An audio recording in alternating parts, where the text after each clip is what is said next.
सर्वसामान्यांच्या हक्काचा आवाज जागर जनस्थान।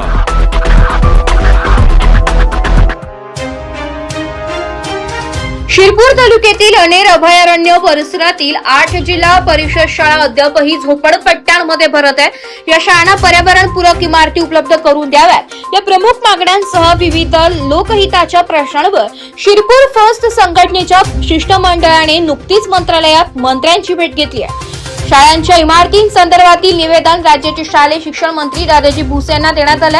याशिवाय धुळे जिल्ह्यातील शेतकऱ्यांचा 2025च्या खरीप हंगामाचा थकीत पीक विमा तात्काळ मंजूर करावा, नियमित कर्ज फेडणाऱ्या शेतकऱ्यांचा प्रोत्साहन निधी वाढवावा आणि वनपट्टाधारक शेतकऱ्यांच्या समस्या सोडवाव्यात अशा मागण्यांचे निवेदन राज्याचे कृषी मंत्री दत्ता भरणे यांना सुपूर्द करण्यात आले।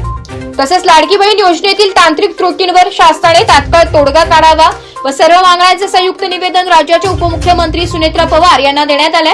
या सर्व प्रश्नांवर शासनाकडून लवकरच सकारात्मक निर्णय घेतला जाईल अशी अपेक्षा शिरपूर फर्स्टच्या शिष्टमंडळाकडून व्यक्त करण्यात आली आहे।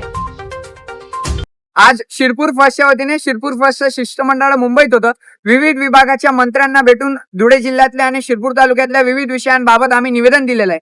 त्या बाबतीत आपण जर का बघितलं की धुळे जिल्ह्यामध्ये शिरपूर तालुक्यातल्या 8 जिल्हा परिषद शाळा अनेर अभयारण्यामध्ये येतात। अभयारण्यामध्ये असल्या कारणाने त्या जिल्हा परिषद शाळांना इमारत नाहीये, ते आजही 15-20 वर्षापासून झोपडीत भरतात। त्या जिल्हा परिषद शाळेला इमारत मिळावी, पर्यावरणपूरक गोष्टीने, इको फ्रेंडली गोष्टीने वेगवेगळ्या संस्थांनी एकत्र येऊन ते करावं, यासाठी राज्याचे शालेय शिक्षण मंत्री आदरणीय श्री दादाजी भुसे यांच्या दालनामध्ये आज बैठक करण्यात आली आणि या सगळ्या माध्यमातून शिक्षण मंत्री त्यासाठी सकारात्मक आहे। त्यांनी तात्काळ सीओना, शिक्षण अधिकाऱ्यांशी संवाद केला, वनमंत्र्यांना सांगितलं की सगळे विभाग एकत्र येऊन काहीतरी आपण यासाठी करू शकतो का, आणि आम्ही शिरपूर फर्स्टच्या माध्यमातून गेल्या 3 वर्षापासून यासाठी सातत्याने प्रयत्न करतोय। त्यानंतर राज्याचे कृषी मंत्री श्री दत्ता भरणे यांना निवेदन करण्यात आलं की धुळे जिल्ह्यातला जो प्रमुख पीक आहे कापसाचा पीक विमा, 52,000 कापसाचे पीक विमे घेतलेले शेतकरी आहेत, तो खरीपचा पीक विमा अजूनही 2025च्या शेतकऱ्यांना मिळालेला नाही, तो पीक विमा तात्काळ मिळावा। गारपीटचे अनुदान आलेलं असून ते अजूनही शेतकऱ्यांना मिळालेलं नाही, ते तात्काळ मिळावं।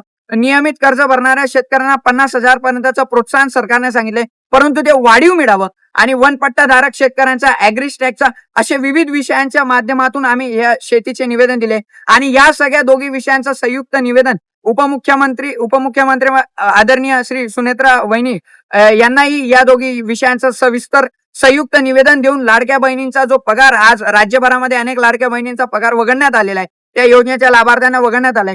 त्याच पद्धतीने शिरपूर तालुक्यामध्ये पण लाडक्या बहिणीच्या योजनेतील अनेक लाभार्थ्यांना वगळण्यात आलंय, ते तात्काळ केवायसी सुरू करून याच्या सगळ्या योजनेच्या लाभार्थी ज्या खरोखर ज्या महिलांना याची गरज आहे त्यांची तात्काळ त्यामध्ये नमूद करण्यात यावी, असे सविस्तर विषयांचं निवेदन आज आम्ही दिलेलं आहे। परंतु निवेदनावर न थांबता आम्ही तर शासनाच्या मागे लागून पाठपुरावा करणारच आहोत, परंतु जेव्हा जेव्हा गरज पडेल आपल्यालाही आपल्या हक्कासाठी, न्यायासाठी रस्त्यावर उतरण्याची गरज आहे आणि आपण नक्की उतराल, कारण की तुमच्यासाठी हे लढणारे, हे जे माझ्या बरोबर हे तुमचे भूमिपुत्र उभे आहेत, हे फक्त गल्लीपर्यंत नाही तर ते मुंबईच्या मंत्रालयापर्यंत इथे तुमचा विषय ठेवू शकतात, ते मांडू शकतात, लढू शकतात, तर तुम्हालाही त्यांची साथ द्यावी लागेल। जागर जनस्थानसाठी रूपक बिरारी, धुळे।